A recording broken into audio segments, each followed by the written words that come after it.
You're listening to Win-Win, an entrepreneurial community with your host, Ben Wolf.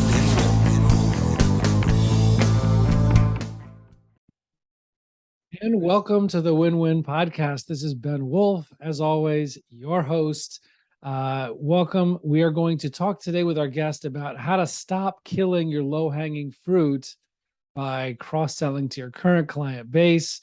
I want to introduce my guest. Basically, information about him and basic background information is he is the host of the Revenue Growth Podcast.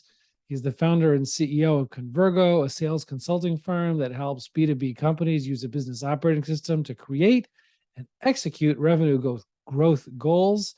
You can learn more about him and what his firm does at Convergo, Convergo.co, Convergo.co. And with that, I give you Darrell Amy. Welcome, Darrell. It's great to be here, Ben. Thanks for having me in today. Well, I appreciate you coming on and making the time. It was great being on your show a little bit ago, talking about fractional leadership. But for this topic here, what we're going to be speaking about today, if you don't mind giving us a little context, quick 2-minute background on your story and your background that kind of got you to be speaking about this subject. Yeah, absolutely. I am a sales junkie with a marketing degree and in B2B sales straight out of college 30 years ago. I remember walking back into the office, holding up a freshly signed 4-part sales order form, and walking in and saying, writing it on the board, ringing the bell. It was a great order. I was working for an office technology company at the time. And I remember walking in and saying, I own this account, to which my sales manager, who wasn't quite so gentle or wasn't quite so, he didn't read any of the books you should read on leadership, said, well, Darrell, congratulations on the order, but do they have this product category from us? No. Do they have this product category? Do they have this software from us? Darrell, you don't own the account. You own 25% of the account. And it was that undelicate moment earlier in my career that left this indelible impression that said, look, what we really need to understand is when we close a deal, we actually are opening a relationship, and the goal is not one order. The goal is 100% sold. So that's my background. And I've spent the last 3 decades in sales development, 2 of those decades also being a partner in a marketing agency, most recently working with Revenue Growth Engine to help companies bring sales and marketing into alignment to hit their revenue goals. And all of it goes back to that moment when I realized that just getting that order, that first order, really, it's just the beginning of a journey towards cross-selling, which is something I've noticed a lot of organizations, quite frankly, that maybe pay a little bit of lip service to. But there's a ton of low-hanging fruit in most of the businesses we go in. Yeah, tell me, I got your book Very here. good. I just Thank wanted you, to hold Ben. that up while I got you on for those of you on video, watching on the video version of this on whether it's YouTube or whatever. But tell us more about that. What is that low hanging fruit that people are leaving on the vine? Like, describe in excruciating detail the problem that we're addressing. Well, the reality, this term 100% sold, I love it. It came from my first company I worked for straight out of university. And to me, this concept of looking at our client base and going, what percent sold are we in each one of our revenue buckets? Most companies, whether you're a professional services firm, whether you're a manufacturer, whatever business you're in, most companies have multiple product lines, service lines, revenue buckets. And what we begin to realize when you look at most companies, they've got one product. It's maybe their lead product. In the story I told earlier about my career, that lead product was copy machines. Mm-hmm. But we also had printers, fax machines. I'm going to really date myself now, Ben. We had dictation equipment and we had some software. And so what I encourage companies to do is to look and go, okay, if you've got 1,000 clients, how many of those clients are using each one of your core product categories? For that main one, it may be 100%, you're 100% sold. But let's go and look at each one of those other revenue buckets, and let's look at, what percent of your clients are using each one of those buckets. And when you start to look at that, a couple emotions happen. The first emotion is sadness and despair, going, oh my goodness, we're leaving. So it is like looking and watching this whole, I love how you describe rotting fruit, sitting there.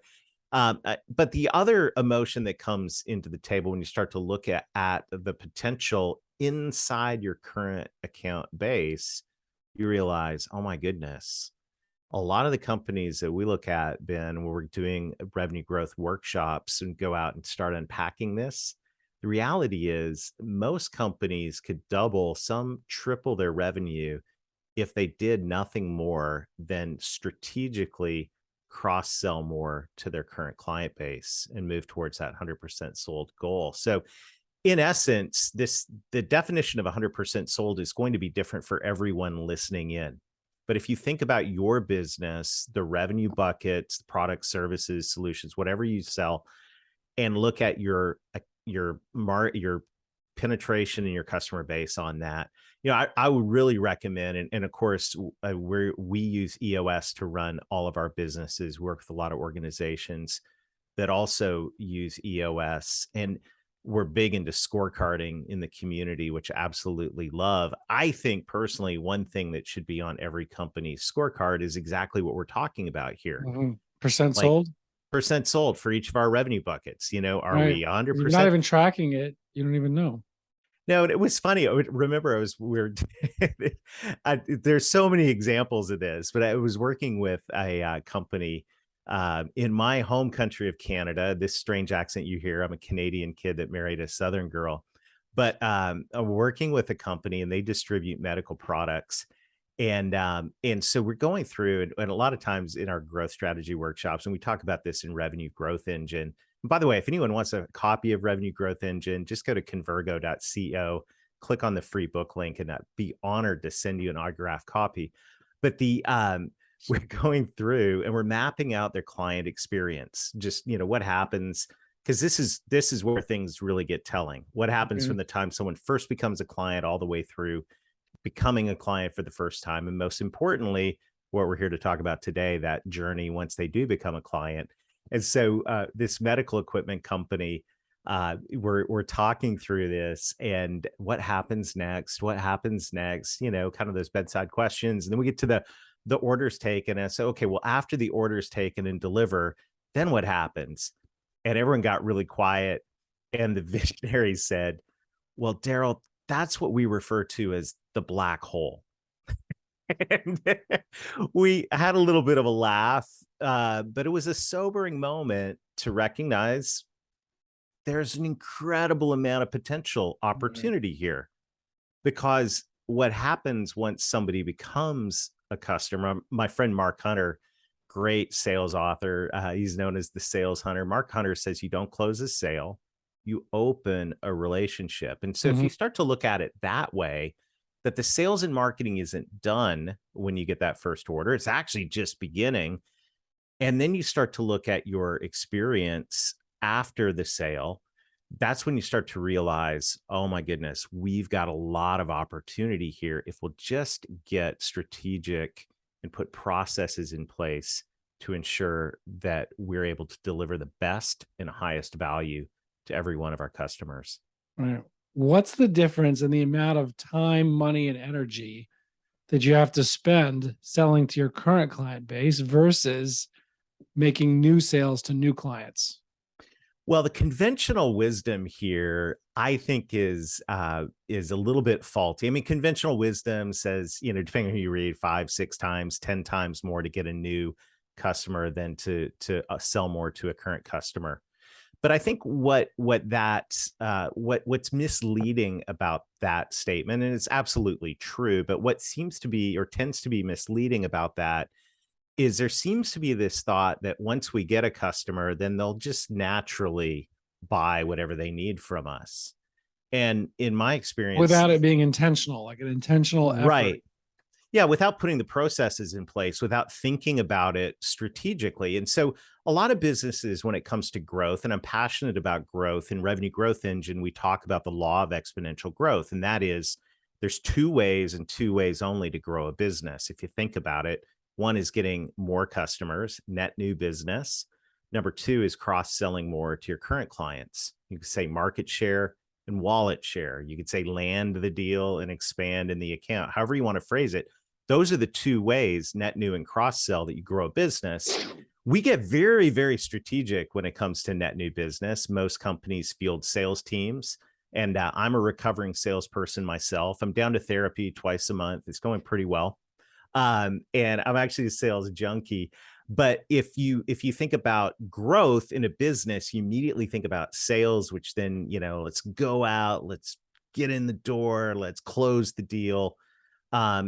And so I think there's this thinking about business in terms of sales. And then we just kind of assume that after the deal, well, quite frankly, the psychology of most salespeople is, well, let's go get another one. And then we just kind of hope and assume and pray maybe somebody will buy more stuff from us. Well, if we took the hope, assume, and pray that we'd get new customers, we'd be out of business. So why don't we take that same level of strategy, intentionality, process, investment, and put that also in the cross-sell side of things? Because when you get net new and cross-sell going at the same time, we show this in Revenue Growth Engine, modest growth in net new and cross-sell of like 12 to 15% year over year. Mm-hmm. You just run the spreadsheet on it. You actually double revenue in about 36 months organically. I mean, it's super exciting and impressive. But the reality of what we're saying here, Ben, is let's take the same intentionality and let's take a process mindset to looking at what happens after the sale, as much or more as we do what happens before the sale. And when you do that, it can be very, very rewarding. Awesome. Yeah. And I appreciate that. And I just want to, I know I'm asked a couple of somewhat duplicative questions because I just want to emphasize this, because we do just psychologically just focus on new sales. And exactly like you described, like just kind of take for granted or just not think about existing sales. And yes, it doesn't happen automatically, but it's still a lot less energy, time, and money, if you do work on that intentionally than the new sales. But you, in your writing, you talk about 3 levels at which 100% sold, if that's a goal, 3 levels at which that should be tracked. Can you talk about that? Yeah, and as I do, though, I just want to think a little bit more about this cross-sell thing. And it's something just sparked in my mind that I feel is going to be relevant to the audience. When we talk about sales, the S word scares a lot of people, right? So you got 10% of your organization that carry a business card that say sales representative. They love sales. The other 90%, they don't like sales. That's pretty much how it works. Right. So I like the R word a lot better, revenue. And so everyone can recognize that, going to an organization and saying that you need to sell more, at that point, that's a turnoff for a lot of people. They may nod their head, but go, I'm not a salesperson, so it doesn't apply to me. But if we can talk in our organization together as leaders in the organization about going in and actually expanding revenue, which expands opportunities, a lot of times that's a much, much better way to think about that. Mm-hmm. When it comes to cross-sell, there's a number of things you can measure and a number of different layers on which you can measure it. We already talked about one, which is looking at each one of your revenue buckets. And I like to see this on the wall, I like to see the bar chart on the wall. We were working with a group of sales leaders at a breakthrough sales leader retreat I was at a couple of weeks ago. And, I was teaching on this. I was just drawing out this on an easel, and we drew, 100% like in a bar chart. And then we drew 50%, then we drew 5%. And then you just scribble in the blank area there. And that's like lost revenue or potential revenue, right? You start to add that up. So I think you should look at it on a product category standpoint. I think you should look So what at percent? So what would that be? That would be percent sold for each among our product current category. clients in that product Yep, category. absolutely. So I Okay. think you should look So at if that at a if company level. 100% of our customers are buying whatever our entry point uh piece is, Yep. then that piece would be 100%. And if only 5% of our clients are buying something else, then that one would be at 5%. Okay. Yep, absolutely. And that's where, you can look at that and you make it, well, Darrell, not all of our clients are candidates for all of our products and services, which, tune in next time. We'll talk about ideal clients because that to me Okay. is the definition of an ideal client. Interesting. Or you also may say, well, Darrell, we don't have multiple products and services, to which I would say, well, let's fix that. You've got a relationship of trust. You understand the outcomes that your clients are looking for. If you don't, you can go ask them because they're clients. And then you can begin to say, well, what logical lily pad type things, maybe if you're, if you're in, we've been talking about, if I'm working with a company last week that did engineering services. So if you're in engineering services, you probably don't want to cross sell janitorial supplies, right? That's the lily pad. But you know what? If you're in office technology and you're in someone's office all the time, you want to cross sell IT services. I've seen people cross sell furniture. I've seen them cross sell coffee service. I mean, those are all lily pads you can get to because they're related to the maintenance of an office. Right. And so you can look at that. So little rabbit trail there. If you going, I don't have other products and services that I can sell. Well, start listening to your clients and figure out what those lily pads are that you could bring in to your business. Cause there's, you've got this customer base. Let's Right. serve them. Well, now that before we leave that, since we're on this rabbit hole, what about the concept of core focus? And mhm. like pick one thing and do it really well, and like how when your energy gets spread in multiple areas, then you become where you're not really great at anything instead of being really really good at whatever your core product or service is. Where does I that love fit this in? Where does that question. fit into what you just said? It's a great question. And so I would say, what is your core focus? Is your core focus your product, or is your core focus your ideal client? Because if your core focus is only your product, you're going to be, well, first of all, you might miss thinking about what your clients actually want. But if your core focus is your client, and in that example I used earlier, your client sees you as someone that provides services to make their office run smoothly, then if that's your core focus, providing services to make our clients' offices run smoothly, then it's not outside your core focus to provide their equipment, their IT service, maybe some software, maybe coffee. You could that is, and this is where I think a lot of companies miss it. They think our core focus is a product. Well, by the way, if your core focus was a product and you're selling dictation equipment, uh, you're out of It's a product. business. If Oh, your core focus was helping your clients communicate, when dictation equipment went obsolete about 2.5 decades ago, instead, you might have been selling also going, what else could we do to help people communicate? Oh, phones. Oh, oh, computers. Oh, mobile devices. Oh, I wish Blockbuster picked up on that message 15 years ago.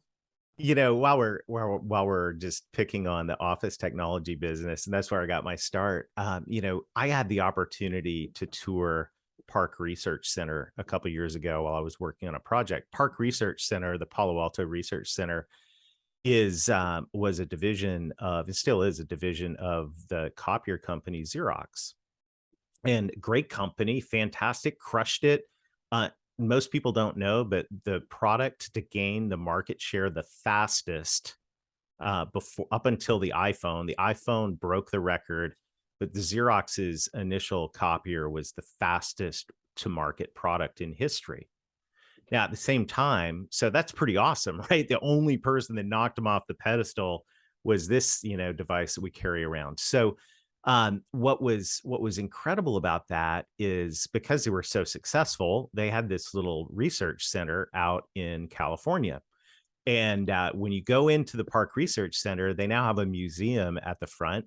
And in the museum is the first mouse, the first graphically, computer where you could click and move a cursor around on the screen. Well, because that company thought their core focus was copiers and not helping people run their offices more efficiently, they looked at this thing and said, oh, that's cute. Oh, and by the way, that Palo Alto Research Center also invented Ethernet. Now, because they thought their core focus was a product, they missed out on the networking revolution and the personal computer revolution, all because they were enamored with their product. If they had recognized that their core focus was, making copies, thinking of an SNL skit, their core focus was making copies, which is actually communication, they would have realized that they could have become, a company as large as Microsoft and IBM, maybe combined in that. They ended up licensing all that technology, or Cisco, right? Ethernet. I mean, are you kidding me? And so I think one of the things we have to really, really be careful of is when we say our core focus is our product, we get myopia, right? And this is Theodore Levitt, one of my all-time favorite authors. He was the father of modern marketing, Harvard Business School, walks in, marketing 101, day one of class. Probably heard this. He holds up an electric drill bit and he says, nobody in the history of Lowe's, Home Depot, insert hardware store here, ever went to the store to buy the drill bit. They went to buy the hole, right? And actually, Seth Godin would go, well, they didn't really go to buy the hole. They went to buy the hole so they could drill a hole in the wall and hang a plaque on the wall and look good to their friends or make their significant other happy, right?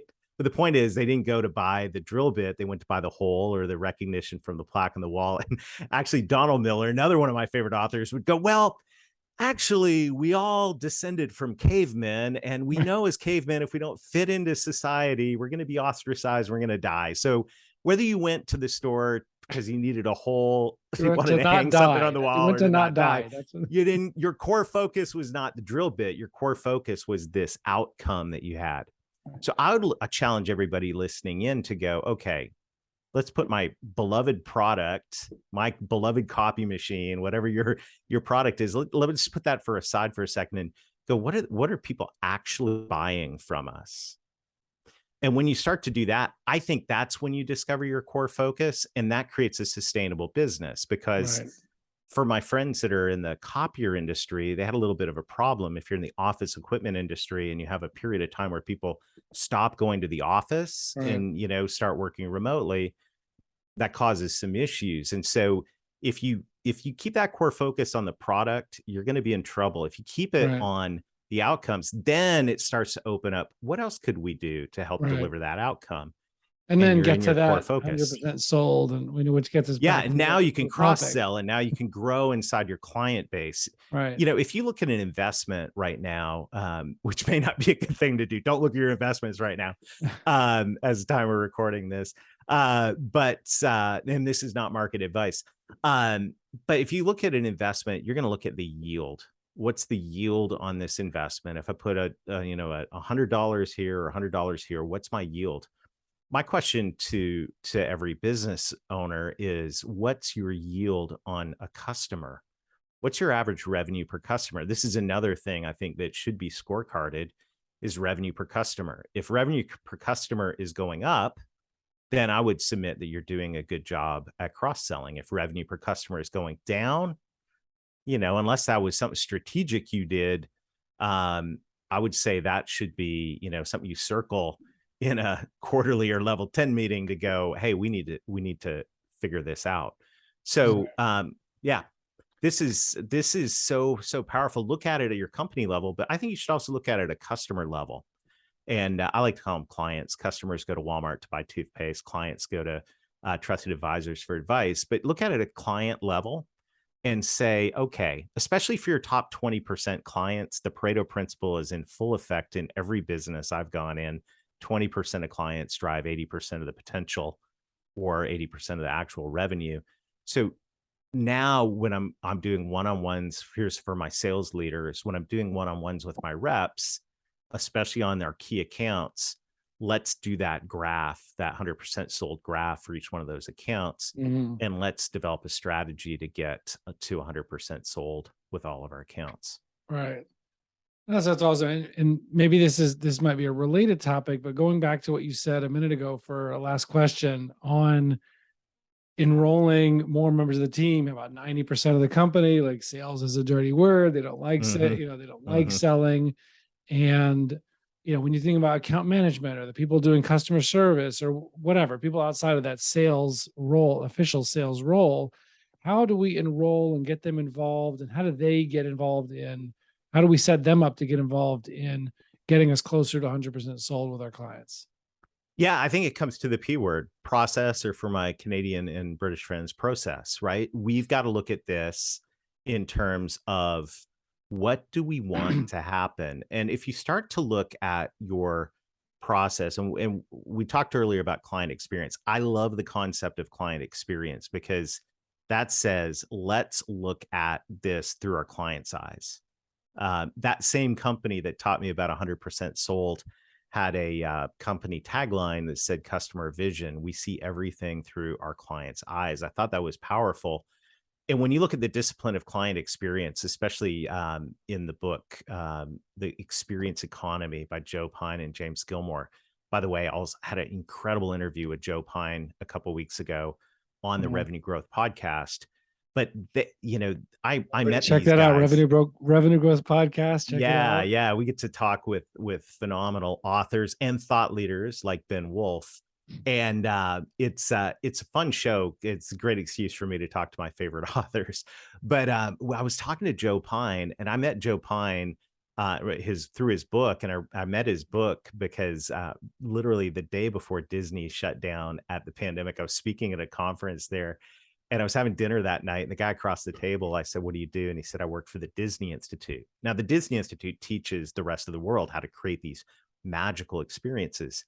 And I just off the cuff said, "Hey, like, where did you guys learn to do this? What does the Disney Institute read?" And he goes, "You got to read The Experience Economy." Hmm. And in The Experience Economy, Joe Pine and James Gilmore, building on an article they wrote in the Harvard Business Review, said, "Hey, look, it used to be about products. You can't build your business differentiation on products anymore. We all know that. If you do, you'll be cloned in 6 months. You're going to be in trouble." Then we moved to a services economy. And we're all very with services business right now. And the reality, though, is there are a lot of competitors in the services business. So, how do we differentiate? They said the next level of differentiation is customer experience, creating something that is so powerful and meaningful that people would actually be willing to pay for it, to buy a ticket for it. Now, if you think about your business, the moment somebody buys something from you, the moment they sign on the bottom line, the moment the good old days press for hard, the fourth copy is yours moment. Um, what's happening in the customer's mind? Now, I can tell you what's happening in the salesperson mind, right? Fireworks and high fives and visions of President's Club and all that are happening while the order is getting signed. However, on the customer side, what's happening in their mind? Buyer's remorse has just begun. And so the salesperson is at an 11 out of 10, and the buyer is at an 8 out of 10, slipping rapidly as they're going, did I make the right decision? Oh, geez, I remember this time when I dot, dot, dot, right? And over the weekend, they're thinking about all this. So, what do we do to counteract that? Joey Coleman is another alumni of the Revenue Growth Podcast and the author of Never Lose a Customer Again. And he cites research that shows that buyers make a decision in the first 100 days whether or not they're ever going to do business with us again. This 100 days, first 100 days of presidency, it's based in real actual psychology. So here's what I say. Here's where I'm going with this to pull this ship back into port is to say, you thought about your sales process to get that order signed. Now let's think about the process from a customer perspective, customer experience, from the time that order is approved through onboarding and their experience with you throughout the months and years to follow. And let's think about that experience. Let's create processes. Let's create processes that not only create an excellent, memorable, inspirational customer experience, but let's create processes followed by all, documented in playbooks, that also introduce the right conversations at the right time, backed up with marketing as part of this process. The sales and marketing doesn't stop when somebody signs an order. It only just begins. You now have permission to market to them. Let's think about that from a process standpoint of what we want to happen, because there are all kinds of examples in the Revenue Growth Engine book of processes you can put in place after the order signed to set up the cross-sell. And it's interesting, Ben, when I ask companies, and we're doing an Explore meeting just to share 4 strategies other entrepreneurial companies are using to accelerate growth. I'll share that exponential growth thing we talked about earlier, net new, cross-sell. And I'll ask, hey, what would you say? Are you guys better at net new, or do you kind of tend to be better at cross-sell? About 2 to 1 people say net new, by the way.